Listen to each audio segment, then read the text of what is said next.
যেমনটা বলছিলাম আপনাদের, এই ধরনের দুর্ঘটনা পুনরাবৃত্তি রুখতে এবার রেলের পদক্ষেপ। মুর্শিদাবাদের দুর্ঘটনায় তৎপর রেল। এই ধরনের দুর্ঘটনা যাতে আর কখনো কোথাও না ঘটে, আর তার জন্য এবার রেলের তরফ থেকে পদক্ষেপ নেওয়া হচ্ছে। কি পদক্ষেপ নেওয়া হচ্ছে বিস্তারিত জানবো, সরাসরি আবির রয়েছে আমার সঙ্গে। আবির, দেখো, দুটো বিষয় রয়েছে এর মধ্যে। প্রথমত হচ্ছে যে একাধিক জায়গাতে তাদের যে লিমিটেড হাইট সাবওয়ে তৈরি করতে হবে, আর দ্বিতীয়ত যে সমস্ত নন ইন্টারলক গেট রয়েছে সেগুলোকে ইন্টারলক করতে হবে।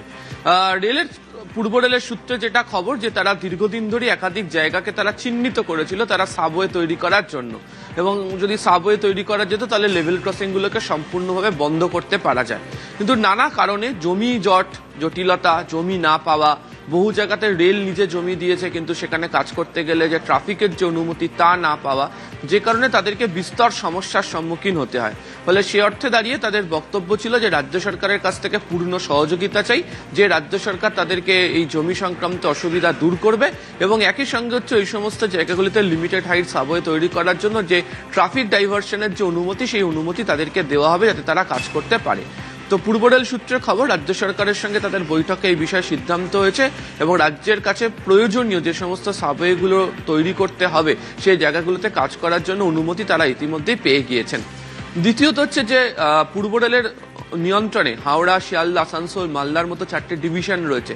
সেই 4টে ডিভিশনে একাধিক নন ইন্টারলক গেট রয়েছে, সেগুলোকেও বাজেটে অর্থ বরাদ্দ করে দেওয়া তো হয়েই ছিল, আবার নতুন করে রেল বোর্ডের তরফ থেকে তাদেরকে টাকা দেওয়া হচ্ছে যেগুলোকে সম্পূর্ণভাবে ইন্টারলক করে দিতে পারা যায়। একটা পরিসংখ্যান পাওয়া যাচ্ছে যে শিয়ালদা বিভাগের ক্ষেত্রে 11টা, হাওড়ার ক্ষেত্রে হচ্ছে 34টা, আসানসোলের ক্ষেত্রে হচ্ছে সংখ্যাটা 34টা, এবং মালদার ক্ষেত্রে সংখ্যাটা হচ্ছে 20টা। মোট 906টা গেট রয়েছে, তার মধ্যে 807টাতে ইন্টারলক রয়েছে। যে বাকি 99টার যে কাজ, তাও আগামী 7 মাসের মধ্যে শেষ করতে চায় হচ্ছে রেল। সেই বিষয় নিয়ে তাদের যে আলোচনা তা ইতিমধ্যে হয়ে গিয়েছে। আর তোমাকে শুরুতেই যেটা বলছিলাম, যে সাবওয়ে করলে সম্পূর্ণভাবে ঝুঁকি একদম এড়িয়ে যেতে পারা যাবে, কোনো ধরনের কোনো অসুবিধা হবে না। এই সাবওয়েগুলো করার ক্ষেত্রে যেটা জানানো হচ্ছে যে 579খানার কাজ ইতিমধ্যে হয়ে গিয়েছে।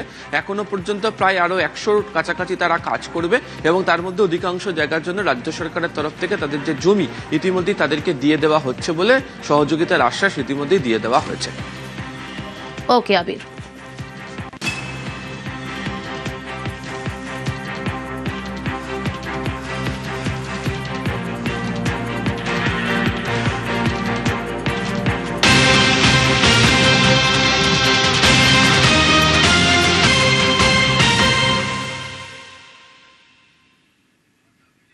গুরুত্বপূর্ণ খবর দিয়ে আপনাদের, অভিষেক বন্দ্যোপাধ্যায়কে অন্তর্বর্তী রক্ষা কবচ দিল না হাইকোর্ট। 8 এফআইআর এর উপর অন্তর্বর্তী রক্ষা কবচ দিল না আদালত। আরো চাপে অভিষেক বন্দ্যোপাধ্যায়। অভিষেককে অন্তর্বর্তী রক্ষা কবচ দিল না হাইকোর্ট। 8 এফআইআর এর উপর অন্তর্বর্তী রক্ষা কবচ দিল না আদালত। আরো ডিটেল জানার চেষ্টা করব, ঠিক কোন 8টি এফআইআর, পুরো বিষয়টা জানবো। অর্ণব রয়েছে আমার সঙ্গে। অর্ণব, অভিষেক বন্দ্যোপাধ্যায় কালীঘাট তৃণমূল কংগ্রেসের সর্বভারতীয় সাধারণ সম্পাদক, তার বিরুদ্ধে আমরা ইতিমধ্যেই সইজাল কাণ্ড, বিধানসভার বিধায়কদের এবং ডিজে মন্তব্য মামলা দেখেছি, কিন্তু এর বাইরেও মোট 8টা এফআইআর অভিষেক বন্দ্যোপাধ্যায়ের বিরুদ্ধে হয়েছে।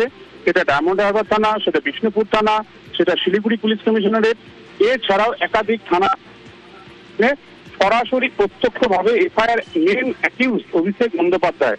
সেই 8টা এফআইআর এর উপরই অন্তর্বর্তী রক্ষা কবচ চেয়ে কলকাতা হাইকোর্টে আসে, এবং পাশাপাশি এফআইআর গুলি খারিজেরও আবেদন রয়েছে অভিষেক বন্দ্যোপাধ্যায়ের। মামলাগুলি বেশ কয়েক সপ্তাহ ধরে আদালতে বিচারাধীন বা বিচার্য মামলার তালিকায় ঝুলছে। এই অবস্থায় মামলাটি শুনানির জন্য এলে এক্ষেত্রে রাজ্য বা পুলিশের তরফে অতিরিক্ত সলিসিটর জেনারেল এস.ভি. রাজু তিনি বলেন যে তাকে এই মামলা কিছুটা সময় দেওয়া হোক, কারণ গতকাল এই মামলা যখন আসে তখন কিন্তু অভিষেক বন্দ্যোপাধ্যায়ের তরফে সময় নেওয়া হয়েছিল, এবং সেই সময় বুধবার দিন দিতে চায়, সামনের বুধবার দিতে চায় কলকাতা হাইকোর্ট।